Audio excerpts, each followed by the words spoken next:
Hello aspirants, welcome back to super ബൈസ്. Last minute short കട്ടിൽ നമ്മൾ ഇന്ന് നോക്കാനായിട്ട് പോകുന്നത് 2 PYQ ക്വസ്റ്റൻ ആണ്. ഇപ്പോൾ റീസെന്റ് ആയിട്ട് UPSC പ്രിലിംസിന് ചോദിച്ച 2 ക്വസ്റ്റ്യൻസ്. ഞാൻ എടുക്കാൻ പോകുന്ന ടോപ്പിക് എന്ന് പറയുന്നത് നമ്പർ സിസ്റ്റം ആണ്. നിങ്ങൾ ഈ UPSC പ്രിലിംസിലെ ക്വസ്റ്റ്യൻ പേപ്പേഴ്സിനെ ഒന്ന് പ്രോപ്പറായിട്ട് അനലൈസ് ചെയ്യുവാണെങ്കിൽ നിങ്ങൾക്ക് ഒരു കാര്യം മനസ്സിലാക്കാൻ പറ്റും. അതായത് എല്ലാ വർഷവും കൺസിസ്റ്റന്റ് ആയിട്ട് എന്ത് ചെയ്യുന്നുണ്ട്, ഈ ഒരു ടോപ്പിക്കിൽ നിന്ന് ക്വസ്റ്റ്യൻസ് ചോദിക്കുന്നുണ്ട്. നിങ്ങൾ കുറച്ചും കൂടി ഡെപ്തിൽ അനലൈസ് ചെയ്താൽ നിങ്ങൾക്ക് മറ്റൊരു കാര്യം കൂടെ മനസ്സിലാക്കാൻ പറ്റും. അതായത് എല്ലാ വർഷം എന്ത് ചെയ്യുന്നുണ്ട്, ക്വസ്റ്റ്യൻസ് മാത്രം ഇവിടെ മാറുന്നുള്ളൂ, ഇവിടെ എന്ത് മാറുന്നില്ല, ഇതിന്റെ കോൺസെപ്റ്റ്സ് മാറുന്നില്ല. ഒരു ഉദാഹരണം പറയുവാണെങ്കിൽ ഈ 2025 നമ്പർ സിസ്റ്റത്തിൽ ചോദിച്ച ഒരു ക്വസ്റ്റ്യൻ ഉണ്ടാവുമല്ലോ, ആ ഒരു ക്വസ്റ്റ്യൻ നമ്മൾ എടുക്കുകയാണെങ്കിൽ ആ ഒരു ക്വസ്റ്റ്യന്റെ കോൺസെപ്റ്റ് എന്ന് പറയുന്നത് മുൻ വർഷങ്ങളിൽ ചോദിച്ച ഏതെങ്കിലും ഒരു ക്വസ്റ്റ്യന്റെ കോൺസെപ്റ്റ് ആയിരിക്കും. അതിനർത്ഥം എന്ന് പറഞ്ഞാൽ എന്താണ്, നിങ്ങൾ ഈ നമ്പർ സിസ്റ്റത്തിന്റെ കോൺസെപ്റ്റ് നിങ്ങൾ നന്നായിട്ട് മനസ്സിലാക്കി വെക്കുകയാണെങ്കിൽ അല്ലെങ്കിൽ പഠിച്ചു വെക്കുകയാണെങ്കിൽ നിങ്ങൾക്ക് എന്ത് ചെയ്യാൻ പറ്റും, നിങ്ങൾക്ക് ഇതിന്റെ PYQ ഒക്കെ വെച്ച് നിങ്ങൾ പ്രാക്ടീസ് ചെയ്യുവാണെങ്കിൽ നിങ്ങൾക്ക് എന്ത് ചെയ്യാൻ പറ്റും, നിങ്ങൾക്ക് 26 നമ്പർ സിസ്റ്റത്തിൽ വരുന്ന ക്വസ്റ്റ്യൻസ് ഒക്കെ എന്ത് ചെയ്യാൻ പറ്റും, നിങ്ങൾക്ക് ഈസി ആയിട്ട് സോൾവ് ചെയ്യാൻ പറ്റും. അപ്പൊ ഞാൻ ഇന്നത്തെ ക്ലാസ്സിൽ അല്ലെങ്കിൽ ഇന്നത്തെ ഈ ഒരു വീഡിയോയിൽ ഞാൻ നിങ്ങൾക്ക് ബേസിക് കോൺസെപ്റ്റ്സ് കാര്യങ്ങളൊക്കെ ഞാൻ നിങ്ങൾക്ക് പറഞ്ഞു തരും. ഓൾറെഡി ഞാൻ ഇതിന്റെ കോൺസെപ്റ്റ്സ് കാര്യങ്ങളെല്ലാം ഞാൻ എന്ത് ചെയ്തിട്ടുണ്ട്, ഞാൻ കോഴ്സിൽ കവർ ചെയ്തിട്ടുണ്ട്. നമ്മൾ കുറച്ച് ഡീറ്റെയിൽ ആയിട്ടായിരിക്കും എന്ത് ചെയ്തിരിക്കുന്നത്, നമ്മൾ കോഴ്സിൽ കവർ ചെയ്തിട്ടുണ്ടാവുന്നത്. ഈ നമ്പർ സിസ്റ്റം എന്ത് ചെയ്യും, നമ്മൾ പല പാർട്ടായിട്ട് ഡിവൈഡ് ചെയ്തിട്ടുണ്ട്. യൂണിറ്റ് ഡിജിറ്റിന്റെ കോൺസെപ്റ്റിൽ ചെയ്യുന്ന ക്വസ്റ്റ്യൻസ്, ഡിവിസിബിലിറ്റി റൂളിൽ ചെയ്യുന്ന ക്വസ്റ്റ്യൻസ്, റിമൈൻഡർ തിയറത്തിൽ ചെയ്യുന്ന ക്വസ്റ്റ്യൻസ്, അതുപോലെ തന്നെ ഇത് മൂന്നിലും പെടാത്തതായിട്ടുള്ള കുറച്ച് ക്വസ്റ്റ്യൻസും കൂടി. റൈറ്റ്. അപ്പൊ ഇന്നത്തെ വീഡിയോയിൽ നമ്മൾ എന്ത് ചെയ്യും, നമ്മൾ കുറച്ചും കൂടി ഡീറ്റെയിൽ ആയിട്ടായിരിക്കും നമ്മൾ നോക്കാനായിട്ട് പോകുന്നത്. കുറേ കോൺസെപ്റ്റ്സ് നമ്മൾ നോക്കും. കാരണം ഇനി ഫ്രഷേഴ്സ് ആരെങ്കിലൊക്കെ ഉണ്ടെങ്കിൽ, അല്ലെ ഈ ഒരു ടോപ്പിക്ക് പഠിക്കാത്ത കുട്ടികളുണ്ടെന്നുണ്ടെങ്കിൽ അവർക്കും കൂടി മനസ്സിലാവുന്ന രീതിയിലായിരിക്കും എന്ത് ചെയ്തിരിക്കുന്നത്, ഞാൻ ഈ ഒരു വീഡിയോയിൽ പറയാൻ പോകുന്നത്. റൈറ്റ്. അപ്പൊ നമുക്ക് ഫസ്റ്റ് ക്വസ്റ്റ്യൻ നോക്കുകയാണെന്നുണ്ടെങ്കിൽ ഇതെന്ന് പറയുന്നത് എന്താണ്, 24 പ്രിലിംസിൽ ചോദിച്ചൊരു ക്വസ്റ്റ്യൻ ആണ്. റൈറ്റ്. അപ്പൊ ക്വസ്റ്റ്യൻ എന്താണെന്ന് ചോദിച്ചാൽ ഇവിടെ എന്താ പറഞ്ഞിരിക്കുന്നത്, അല്ലെ, this number is divisible by which of the following numbers. ആദ്യം തന്നെ ഈ ഒരു ക്വസ്റ്റ്യൻ ചെയ്യണമെന്നുണ്ടെങ്കിൽ ഇവിടെ 2 കാര്യങ്ങൾ നിങ്ങൾ അറിഞ്ഞിരിക്കണം. അതിൽ ഒന്നാമത്തെ കാര്യം എന്ന് പറയുന്നത് യൂണിറ്റ് ഡിജിറ്റിന്റെ കോൺസെപ്റ്റ് ആണ്, അല്ലേ. രണ്ടാമത്തെ എന്ന് പറഞ്ഞാൽ ഇപ്പൊ യൂണിറ്റ് ഡിജിറ്റിന്റെ കോൺസെപ്റ്റ് മനസ്സിലാക്കി കഴിഞ്ഞാൽ രണ്ടാമത്തെ എന്ന് പറയുന്നത് സൈക്ലിസിറ്റി ആണ്, അല്ലെ, സൈക്ലിസിറ്റി.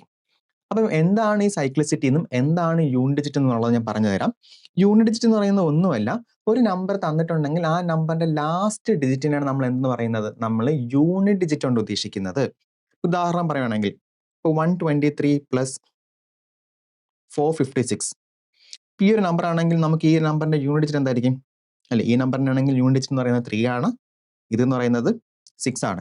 ഇനി നമുക്ക് ഇതിനെ ആഡ് ചെയ്യുമ്പോൾ നമുക്കൊരു നമ്പർ കിട്ടുമല്ലോ. ആ നമ്പറിന്റെ യൂണിറ്റ് ഡിജിറ്റ് കാണാനായിട്ട് എന്ത് ചെയ്താൽ മതി, തന്നിരിക്കുന്ന 2 നമ്പേഴ്സിന്റെയും യൂണിറ്റ് ഡിജിറ്റ് ആഡ് ചെയ്താൽ മതി. അപ്പൊ 3 + 6 എന്തായിരിക്കും, 9 ആയിരിക്കും. ഇതിപ്പം അഡീഷന്റെ കേസിലാണെങ്കിൽ ഓക്കെ. ഇനി മൾട്ടിപ്ലിക്കേഷൻ ആണെങ്കിലോ എന്തായിരിക്കും വരുന്നത്, നമ്മൾ ആഡ് ചെയ്തതിന് പകരം നമ്മൾ മൾട്ടിപ്ലൈ ചെയ്യും. അപ്പോൾ ഇവിടെ എന്താ വരുന്നത്, 3 × 6 = 18 വരും. അപ്പം ഇവിടെ കിട്ടാൻ പോകുന്ന നമ്പറിന്റെ യൂണിറ്റ് ഡിജിറ്റ് എന്തായിരിക്കും, 8 ആയിരിക്കും. ഇത് ക്ലിയർ ആയല്ലോ. അങ്ങനെയാണെങ്കിൽ ഇതേ സെൻസിൽ ക്വസ്റ്റ്യനിൽ ചോദിച്ചിരിക്കുന്നത് എന്താണ്, ഇവിടുത്തെ യൂണിറ്റ് ഡിജിറ്റ് എന്ന് പറയുന്നത് 2 ആണ്, ഇവിടുത്തത് 3 ആണ്, അല്ലെ. അപ്പൊ അങ്ങനെയാണെങ്കിൽ നമുക്ക് എന്താ പറയാം, 2 + 3 എന്ന് പറയാം. ഇവിടെ ഡിവിഷനൊക്കെ ഉണ്ട്, അത് നിങ്ങൾ നോക്കണ്ട, പവേഴ്സ് നിങ്ങൾ നോക്കണ്ട. അങ്ങനെയാണെങ്കിൽ നമുക്ക് എന്താ പറയാം, ഇവിടെ തന്നിരിക്കുന്ന നമ്പേഴ്സിന് യൂണിറ്റ് ഡിജിറ്റ് കിട്ടി, അല്ലേ. ഇനി ഞാൻ നോക്കുന്ന സമയത്ത് ഇവിടെ കുറച്ച് പവേഴ്സ് തന്നിട്ടുണ്ട്, അല്ലേ. അപ്പൊ അവിടെയാണ് നമുക്ക് എന്ത് വരുന്നത്, സൈക്ലിസിറ്റിയുടെ ഒരു കോൺസെപ്റ്റ് വരുന്നത്. നമുക്ക് ക്വസ്റ്റ്യനിൽ പറഞ്ഞിരിക്കുന്ന പോലെ തന്നെ 2ഉം 3ഉം തന്നെ ജസ്റ്റ് ഒന്ന് കമ്പയർ ചെയ്ത് നോക്കാം. ഇപ്പൊ 2⁻1 എന്ന് പറഞ്ഞാൽ എന്താണ്, 2 ആണ്, അല്ലെ. 2² എന്ന് പറയുന്നത് 4 ആണ്, 2³ 8 ആണ്, 2⁻4 എന്ന് പറയുന്നത് 16. ഇതൊക്കെ നിങ്ങൾക്ക് അറിയാവുന്ന കാര്യമാണ്, ഞാൻ ജസ്റ്റ് ഒന്ന് പറഞ്ഞു പോകുന്നേ ഉള്ളൂ, അല്ലെ. 2⁻5 എന്ന് പറയുന്നത് 32, 2⁻6 എന്ന് പറയുന്നത് 64, 2⁻7 എന്ന് പറയുന്നത് എന്താണ് 128, 2⁻8 എന്ന് പറയുന്നത് 256. ഇവിടെ നിന്ന് നോക്കുന്ന സമയത്ത് നിങ്ങൾക്ക് ഒരു പാറ്റേൺ മനസ്സിലാവും.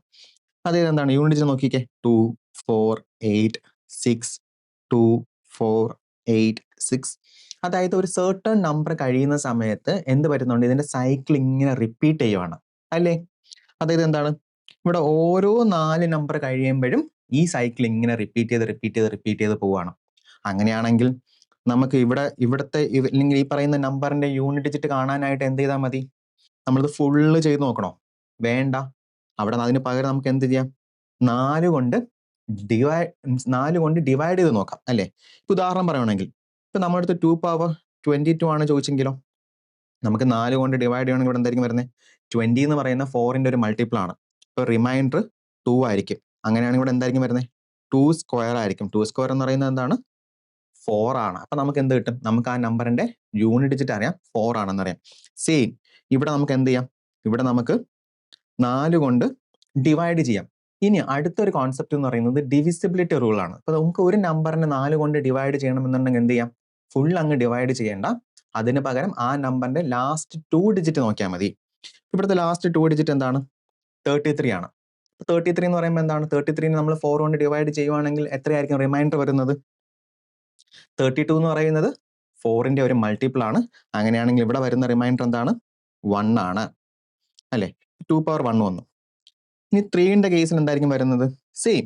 ഇപ്പൊ നമ്മൾ 3 നോക്കുന്ന സമയത്ത് എന്താണ്? 3 പവർ 1 എന്ന് പറയുന്നത് 3 ആണ്.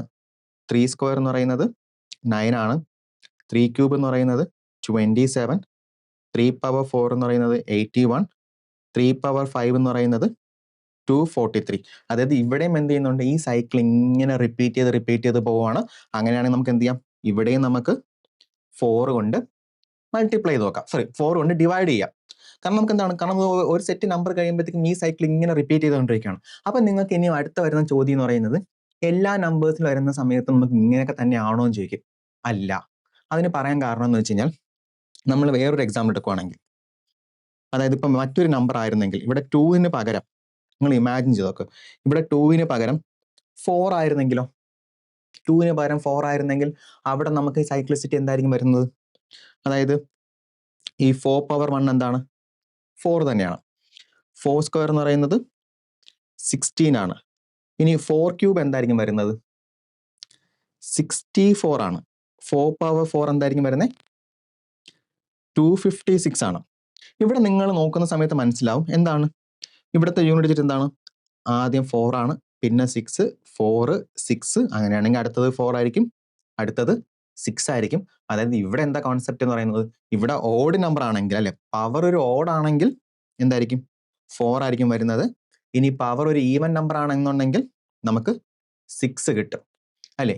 ഇതേപോലെ എന്തായിരിക്കും നിങ്ങൾക്ക് 9ന്റെ കേസിൽ നോക്കാം അല്ലെ? അപ്പൊ ചില നമ്പേഴ്സ് വരുന്ന സമയത്ത് എന്തായിരിക്കും? ഈ പറയുന്ന 4ന്റെ നമ്മൾ നേരത്തെ പറഞ്ഞതുപോലെ ഇവിടെ 4 കൊണ്ട് ഡിവൈഡ് ചെയ്തില്ലേ, ഇതേ കോൺസെപ്റ്റ്സിലായിരിക്കില്ല വരുന്നത്. അപ്പോൾ നിങ്ങൾക്കുള്ള ടാസ്ക് എന്ന് പറയുന്നത് നമുക്കറിയാലോ, നമുക്കൊരു യൂണിറ്റ് ഡിജിറ്റ് എന്ന് പറയുന്ന നമ്പേഴ്സ് ഏതായിരിക്കും വരുന്നത്? 0 അല്ലെ? പിന്നെ ഉള്ളത് 1 to 9. ഇത്രയും നമ്പേഴ്സ് ആയിരിക്കും എന്ത് ചെയ്യുന്നത്? ഒരു യൂണിറ്റ് ഡിജിറ്റിന്റെ കേസിൽ വരുന്നത്. അപ്പൊ അങ്ങനെ വരുന്ന സമയത്ത് ഓരോ നമ്പേഴ്സിന്റെ സൈക്ലിസിറ്റി എന്താണെന്നുള്ളത് നിങ്ങൾ എന്ത് ചെയ്യണം? നിങ്ങൾ നോക്കണം, സെൽഫായിട്ട് നോക്കണം. ഇപ്പൊ ഞാൻ മറ്റു ഉദാഹരണം പറഞ്ഞു. ഇപ്പൊ 5ന്റെ കേസ് ആണെന്നുണ്ടെങ്കിൽ, ഇപ്പൊ 5 ആണെങ്കിൽ എന്തായിരിക്കും വരുന്നത്? 5ൽ വരുന്ന ഏത് നമ്പേഴ്സ് എടുത്താലും 5ന്റെ പവേഴ്സ് ഏതാണെങ്കിലും, ഇപ്പം 5 സ്ക്വയർ ആണെങ്കിലും ശരി, 5 ക്യൂബ് ആണെങ്കിലും ശരി, ഇനി 5⁴ ആണെങ്കിലും ശരി, നിങ്ങൾ ഏതെടുത്താലും അതിന്റെ ലാസ്റ്റ് വരാൻ പോകുന്ന നമ്പർ എന്ന് പറഞ്ഞാൽ എന്ത് തന്നെയായിരിക്കും? 5 തന്നെ ആയിരിക്കും. ഇനി 6ന്റെ കേസ് എടുത്ത് നോക്കിക്കേ, നിങ്ങൾ 6 സ്ക്വയർ ആണെങ്കിലും ശരി, 6 ക്യൂബ് ആണെങ്കിലും ശരി, ഇനി 6 പവർ 8 ആണെങ്കിലും ശരി, കിട്ടാൻ പോകുന്ന എന്തായിരിക്കും? നിങ്ങൾക്ക് 6ന്റെ കേസിലാണ് കിട്ടാൻ പോകുന്നത്, നിങ്ങൾക്ക് 6 തന്നെ ആയിരിക്കും. അപ്പൊ നിങ്ങൾ എന്ത് ചെയ്യണം? നിങ്ങൾ സെൽഫായിട്ട് ഓരോ നമ്പറിലും 2ൽ എന്താണ്, ഇപ്പൊ 2ഉം 3 നമ്മൾ നോക്കി അല്ലെ, 4 നോക്കി, 5 നോക്കി, 6 നോക്കി, ഇനി 7 എന്തായിരിക്കും, 8 എന്തായിരിക്കും, 9 എന്തായിരിക്കും, ഇത് നിങ്ങൾ എന്ത് ചെയ്യണം? നിങ്ങൾ നോക്കണം. പറഞ്ഞത് ക്ലിയർ ആയോ? അപ്പൊ അങ്ങനെ നോക്കുന്ന സമയത്ത് ഇപ്പൊ എന്ത് കിട്ടി? നമുക്കിതിന്റെ കോൺസെപ്റ്റ് കിട്ടി, സൈക്ലിസിറ്റിയുടെ യൂണിറ്റ് ഡിജിറ്റിന്റെ അല്ലേ? അപ്പൊ അങ്ങനെയാണെങ്കിൽ നമുക്ക് എന്ത് ചെയ്താൽ മതി? നമുക്ക് ലാസ്റ്റ് 2 ഡിജിറ്റ് നോക്കിയാൽ മതി. നമ്മൾ എന്ത് ചെയ്തു? ആ ലാസ്റ്റ് 2 ഡിജിറ്റ് നോക്കി പവർ നോക്കാനായിട്ട് എന്ത് ചെയ്യും? നമ്മൾ 4 കൊണ്ട് ഡിവൈഡ് ചെയ്യും. അപ്പോൾ 4ന്റെ ഡിവിസിബിലിറ്റി റൂൾ എന്ന് പറയുന്നത് ലാസ്റ്റ് 2 ഡിജിറ്റ് നോക്കിയാൽ മതി. അത് നമുക്ക് ക്ലിയർ ആയി. അപ്പൊ ഇവിടെ എന്ത് കിട്ടി? 32 ആണ്. അപ്പോൾ 1 റിമൈൻഡർ വരും. അപ്പൊ 2 പവർ 1 നമ്മൾ എഴുതി. 3യുടെ കേസിലാണെന്നുണ്ടെങ്കിലോ 20 ആണ് ഒരു മൾട്ടിപ്പിൾ അല്ലേ? അപ്പൊ ഇവിടെ റിമൈൻഡർ വരുന്നത് 2 ആണ് അല്ലേ? അപ്പൊ നമുക്ക് എന്ത് കിട്ടി? 3 സ്ക്വയർ എന്ന് കിട്ടും. ഇനി നമുക്കറിയാം ഇവിടുത്തെ ഇനി കിട്ടാൻ പോകുന്ന നമ്പറിന്റെ യൂണിറ്റ് ഡിജിറ്റ് ഇവിടെ എന്തായിരിക്കും വരുന്നത്? 3 സ്ക്വയർ എന്ന് പറയുന്നത് 9 ആണ് അല്ലെ? 3 സ്ക്വയർ എന്ന് പറയുന്നത് എന്താണ്? 9 ആണ്. 2⁻1 എന്ന് പറയുന്നത് 2 തന്നെയാണ്. അപ്പൊ ഇവിടെ കിട്ടാൻ പോകുന്നത് 11 ആണ്. അപ്പൊ ഇവിടുത്തെ യൂണിറ്റ് ഡിജിറ്റ് എന്തായിരിക്കും? 1 ആയിരിക്കും. ഇനി നിങ്ങൾ ശ്രദ്ധിച്ച് നോക്കിക്കേ, ഇവിടെ നമുക്ക് യൂണിറ്റ് ഡിജിറ്റ് 1 കിട്ടി. ഇനി നമുക്ക് ഓപ്ഷൻസിൽ എന്തൊക്കെയാ പറഞ്ഞിരിക്കുന്നത്? ഓപ്ഷൻസ് എ എന്ന് പറയുന്നതാണ് നമുക്ക് ഈ നമ്പറിനെ ഡിവൈഡ് ചെയ്യാൻ പറ്റുന്നത് ഒന്നെങ്കിൽ 2 അല്ലെങ്കിൽ 3 ബട്ട് നോട്ട് 37.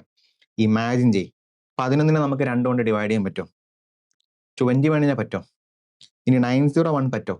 എപ്പോൾ ഒരു ഓഡ് നമ്പർ വന്ന് അല്ലെങ്കിൽ എപ്പോൾ ഒരു 1 എന്ന് പറയുന്ന നമ്പർ വന്ന് ഒരിക്കലും നമുക്ക് എന്ത് ചെയ്യാൻ പറ്റില്ല, ഈവൻ നമ്പറായ 2 കൊണ്ട് നമുക്ക് ഡിവൈഡ് ചെയ്യാൻ പറ്റില്ല. അങ്ങനെ വരുന്ന സമയത്ത് ഈ 2 വരുന്ന എല്ലാം നമുക്ക് കട്ട് ചെയ്തൂടെ? ആണല്ലോ. ഇനി ബാക്കി വരുന്ന ആരാ? Option B 3 and 37 but not 2. ഇതെന്ന് പറയുന്ന ഭയങ്കര സിമ്പിൾ ക്വസ്റ്റ്യൻ ആണ്. നിങ്ങൾക്ക് ഇതിന്റെ കോൺസെപ്റ്റ് അറിയാന്നുണ്ടെങ്കിൽ നിങ്ങൾക്ക് വെറും 5 സെക്കൻഡിന് താഴെ എടുക്കോളൂ ഈ ഒരു ക്വസ്റ്റ്യൻ ചെയ്യാനായിട്ട്. ഞാൻ പറഞ്ഞത് ക്ലിയർ ആയോ നിങ്ങൾക്ക്? അല്ലെ, ഇതിന്റെ കോൺസെപ്റ്റ് അറിയാമെങ്കിൽ പെട്ടെന്ന് ക്വിക്കായിട്ട് ചെയ്യേണ്ട ഒരു ക്വസ്റ്റ്യൻ ആണ്. റൈറ്റ്. ഇനി ക്വസ്റ്റ്യൻ നമ്പർ 2 നമ്മൾ നോക്കുകയാണെങ്കിൽ ഇതെന്ന് പറയുന്നത് 25 ചോദിച്ചൊരു ക്വസ്റ്റ്യൻ ആണ്. റൈറ്റ്, സെയിം കോൺസെപ്റ്റ് തന്നെയാണ് ഇവിടെ. പക്ഷെ നമ്മൾ റിമൈൻഡർ തിയറമാണ് നമ്മൾ അപ്ലൈ ചെയ്യാൻ പോകുന്നത്. ഇവിടെ ക്വസ്റ്റ്യൻ എന്താ പറഞ്ഞിരിക്കുന്നത്? If n is a natural number. ഈ n is a natural number എന്ന് പറഞ്ഞാൽ എന്താണ്? നാച്ചുറൽ നമ്പർ എന്ന് പറയുന്ന കൗണ്ടിങ് നമ്പേഴ്സ് ആണ്. അതായത് 1, 2, 3, 4, 5 ഇങ്ങനെ പറഞ്ഞു പോകുന്ന നമ്പേഴ്സിനാണ് നമ്മൾ എന്ത് പറയുന്നത്? നമ്മൾ നാച്ചുറൽ നമ്പേഴ്സ് എന്ന് പറയുന്നത്. റൈറ്റ്. ഇവിടെ ക്വസ്റ്റ്യൻ എന്താ ചോദിച്ചിരിക്കുന്നത്? If n is a natural number, then what is the number of distinct reminders of എന്താണ് 1 power n plus 2 power n when divided by 4? അല്ലെ, 4 കൊണ്ട് ഡിവൈഡ് ചെയ്യുമ്പോൾ നമുക്ക് ഡിസ്റ്റിങ്ക്ട് റിമൈൻഡേഴ്സ് എന്ന് പറയുന്നത് നത്തിങ് ബട്ട് ഡിഫറെന്റ് റിമൈൻഡേഴ്സ്. അല്ലെ, എത്രത്തോളം വ്യത്യസ്ത റിമൈൻഡേഴ്സ് കിട്ടുമെന്നാണ് ചോദിച്ചിരിക്കുന്നത്. അപ്പൊ നമുക്ക് നോക്കാം എന്താണ്. എന്നിന് നമുക്ക് 1 എന്നുള്ള വാല്യൂ ഇട്ട് കൊടുക്കുകയാണെങ്കിൽ ഇവിടെ എന്തായിരിക്കും വരുന്നത്? അല്ലെ, 1 plus 2 3 വരും. 3/4 അല്ലെ, 3/4 എന്ന് പറഞ്ഞ റിമൈൻഡർ എന്ത് തന്നെയാണ്? 3 തന്നെയാണ്. അല്ലെ, അപ്പൊ നമുക്ക് ഇവിടെ എന്ത് കിട്ടി? നമുക്ക് ആദ്യത്തെ റിമൈൻഡർ കിട്ടി, 3 എന്ന് പറഞ്ഞ് കിട്ടി. ഇനി എന്നിന് നമ്മൾ 2 എന്നുള്ള വാല്യൂ ഇട്ട് കൊടുക്കുകയാണെങ്കിലോ എന്തായിരിക്കും വരുന്നത്? അല്ലെ, 1 പ്ലസ് എന്തായിരിക്കും വരുന്നത്? 2 സ്ക്വയർ എന്ന് പറയുന്നത് 4 ആണ്. അപ്പൊ 4 plus 1 5 വരും. അല്ലെ, അപ്പം 5/4 എന്ന് പറഞ്ഞാൽ എന്താണ്? ഇവിടെ നമുക്ക് റിമൈൻഡർ 1 എന്ന് പറഞ്ഞ് കിട്ടി. ഇനി എന്നിന് നമ്മൾ 3 എന്ന് പറഞ്ഞ വാല്യൂ ഇട്ട് കൊടുക്കുകയാണെങ്കിലോ അല്ലെ, എഗെയിൻ 1 ക്യൂബ് ആയിരിക്കും. 1 ക്യൂബ് പ്ലസ് 2 ക്യൂബ് ആണ്. 2 ക്യൂബ് എന്ന് പറയുന്നത് 8 ആണ്. 8 plus 1 എന്ന് പറയുന്നത് 9 ആണ്. അപ്പൊ 9/4 എന്താ വരുന്നത്? എഗെയിൻ റിമൈൻഡർ 1 തന്നെയാണ്. ഇനി നിങ്ങൾ എന്നിന് 4 ഇട്ടാലും ശരി, 5 ഇട്ടാലും ശരി, 6 ഇട്ടാലും ശരി, ഇനി എത്ര ഇട്ടാലും നിങ്ങൾക്ക് ഇനി കിട്ടാൻ പോകുന്ന റിമൈൻഡർ എന്ത് തന്നെയായിരിക്കും? ഈ 1 തന്നെ ആയിരിക്കും. അങ്ങനെയാണെങ്കിൽ ഈ ഒരു ക്വസ്റ്റ്യന്റെ ഡിഫറെന്റ് റിമൈൻഡേഴ്സ് എന്തൊക്കെയാണ്? 3ഉം 1ഉം ആണ്. അപ്പം ആൻസർ എന്താണ്? Option C. എഗെയിൻ ഈ ഒരു ക്വസ്റ്റ്യൻ എന്താണ്? ഇതും പണ്ട് ചോദിച്ച ഒരു ക്വസ്റ്റ്യന്റെ കോൺസെപ്റ്റ് ആണ്. അപ്പൊ ഇതും നിങ്ങൾക്ക് എത്ര സെക്കൻഡ് നിങ്ങൾക്ക് വേണം ഈ ഒരു ക്വസ്റ്റ്യൻ സോൾവ് ചെയ്യാനായിട്ട്? പറഞ്ഞത് ക്ലിയർ. അപ്പം നമ്പർ സിസ്റ്റത്തിലെ എല്ലാ ക്വസ്റ്റ്യൻസും ഭയങ്കര ഈസിയാണ്. നിങ്ങൾക്ക് ഇത് ക്വിക്കായിട്ട് ചെയ്യാൻ പറ്റുന്ന ക്വസ്റ്റ്യൻസ് ആണ്. ആകെ അറിഞ്ഞിരിക്കേണ്ടതിന്റെ ബേസിക് കോൺസെപ്റ്റ്സ് നിങ്ങൾക്ക് നന്നായിട്ട് അറിഞ്ഞിരിക്കണം. അതുപോലെ തന്നെ നിങ്ങൾക്ക് എന്ത് ചെയ്യണം? ഇതിനെ പ്രാക്ടീസ് ചെയ്യണം. റൈറ്റ്. അപ്പൊ നമുക്ക് എന്ത് ചെയ്യാം? നമുക്ക് അടുത്തൊരു വീഡിയോയിലോട്ട് കാണാം. Thank you.